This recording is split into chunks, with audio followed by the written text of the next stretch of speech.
The MSI GP series of laptops has been well regarded for being a great value laptop without sacrificing all of the performance. The younger brother to the GE series of laptops from MSI, which is their flagship models, it strips away the fancy RGBs, but still features some pretty impressive features, such as the 240Hz OLED screen seen in the higher GE models. Will the dulled down CPU and GPU be able to keep up with this panel, or will it fall flat? Let's find out.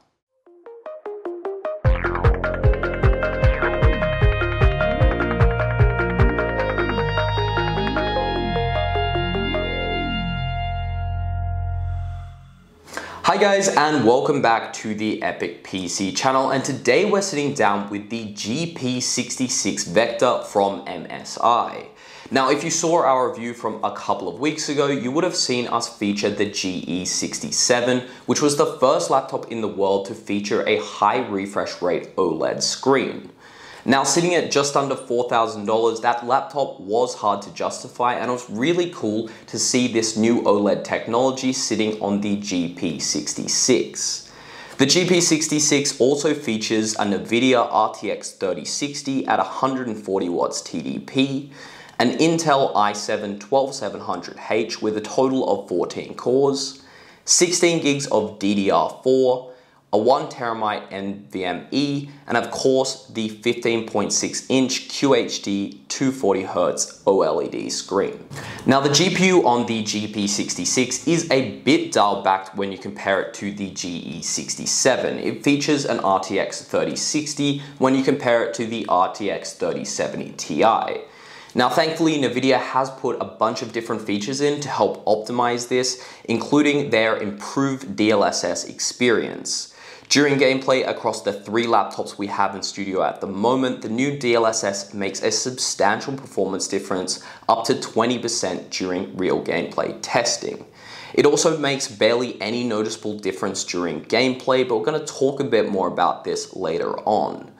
Of course, being a 3000 series card, it has NVIDIA's second generation ray tracing cores, which give a beautiful experience.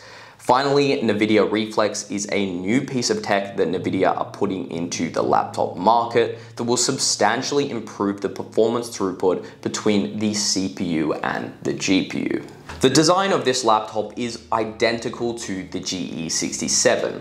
I would go as far as to say that it's a complete reuse of the chassis design, and it comes in at the same thickness of 3 centimeters. It also features the same hinge design, which feels sturdy and compact and rotates back to about 45 degrees. It is slightly lighter than the GE67, coming in at 2.2 kilos, and the all-important thing is that the battery pack is half the weight of the GE67 at 750 grams, which is really good and makes this actually a portable gaming laptop. One thing that MSI has opted for this specific unit is to get rid of the titanium blue finish and also the MSI engravings that had adorned the GE67. They also got rid of the LED bar that was at the front of the GE67, and it gives it a bit more of a sleek and less gaming-like design. I personally like both designs, and I think that they use premium materials throughout. The package that we're reviewing today is the Holiday Special Edition, which is bundled with the MSI Stealth Trooper Backpack 2. Given that this is an identical screen to the GE67, we're not going to go into detail on this in this video, but if you are interested in checking out the impressive specs on this specific machine, I'd recommend you check out the review on the GE67. The cooling performance of the GP66 is extremely interesting when you compare it to its older brother. They both feature the same Cooler Booster 5 technology, but this features one less heat pipe, so it has 2 fans and 6 heat pipes when you compare it to 2 fans and 7 heat pipes. Now, in theory, this shouldn't make a huge difference, especially given the GP66 has less wattage on both the CPU and the GPU, but I was extremely surprised at how poorly this performed in the cooling tests. This machine came in at a chassis temperature of about 36 degrees and a palm temperature of about 28 degrees after 10 minutes of IDA64 stress testing. This was actually a few degrees less than its older brother, but I'd say the performance improvement was mostly due to the fact that this thermal throttled a lot, up to about 14% in some sections of the AEST64 test. Now, when you compare it to the GE67, that barely had any throttling at all, so the GP66 really does fall flat in terms of cooling performance. In terms of noise, the GP pushes about 35 to 40 dBA under idle, 48 dBA under full load, and 56 dBA with the fans turned to max. This is almost identical to the GE67. On the left side, the GP66 features a USB port, a Type-C port, and a headphone jack. On the right side, it features just 2 USB ports, and on the rear, it features a mini display port, an Ethernet port, and a HDMI port, as well as, of course, the power port. It sacrificed the SD card reader and the Thunderbolt 4 when compared to the GE67, but it is pretty much in line with that laptop considering the chassis are identical. Now on to the performance scores of the GP66, and of course we're going to compare it to its older brother, the 67, which features a 3070 Ti as well as a 12800HX. Both of those use much more wattage than the GP66 does. We're also going to use the Razer 2022 edition, which features an AMD 6900HX and the 3070 Ti, but that's at 100 watts, so it should be a fairer comparison for the GP66. First up to the Cinebench testing, the i7 12700H is put up against the i7 12800HX.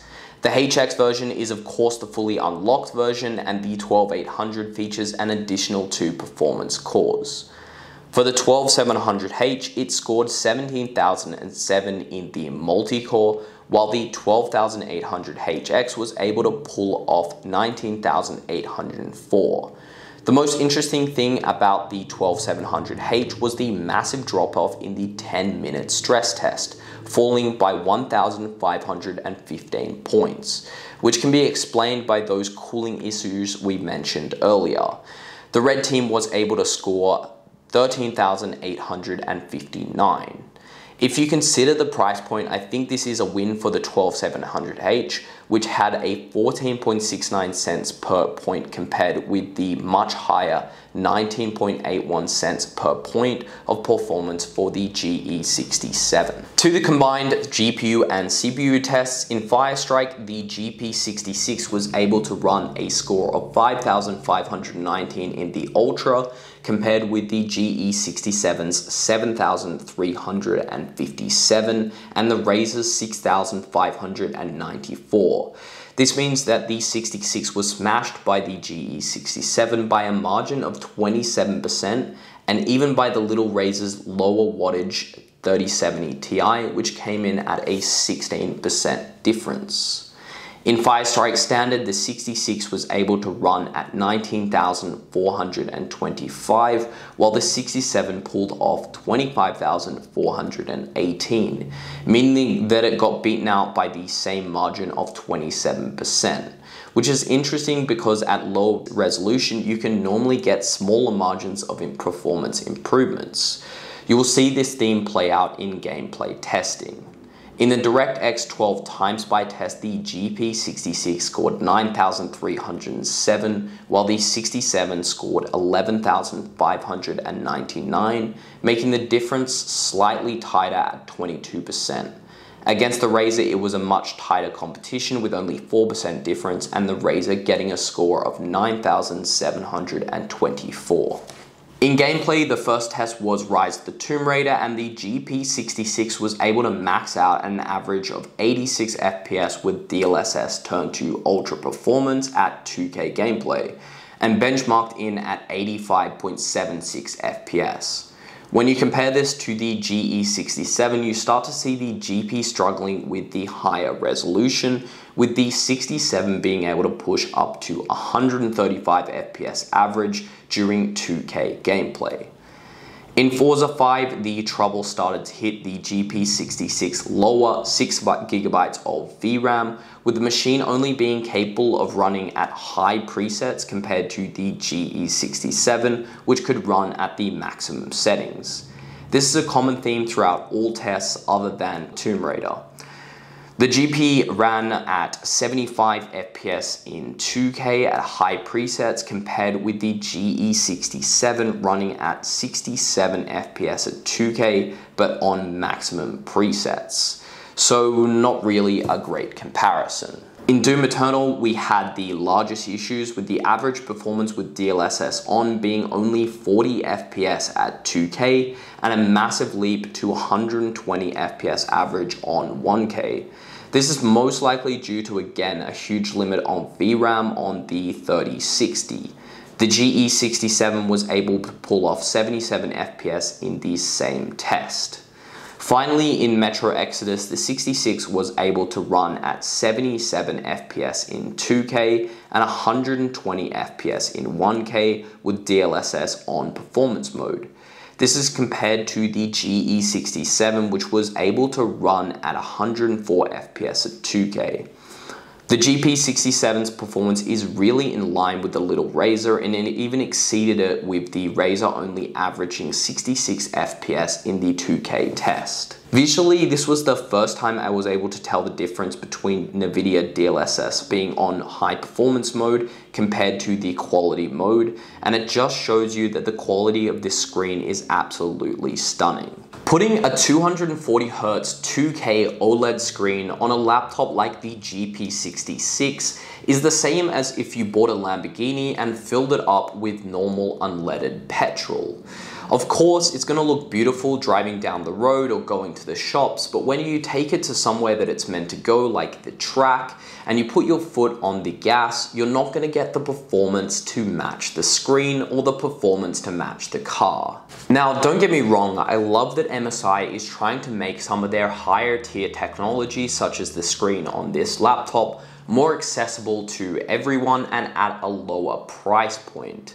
And I know that there's some technical limitations from manufacturers out there with the fact that you can only currently buy 2K OLED screens from manufacturers and no one's really manufacturing a 1K screen.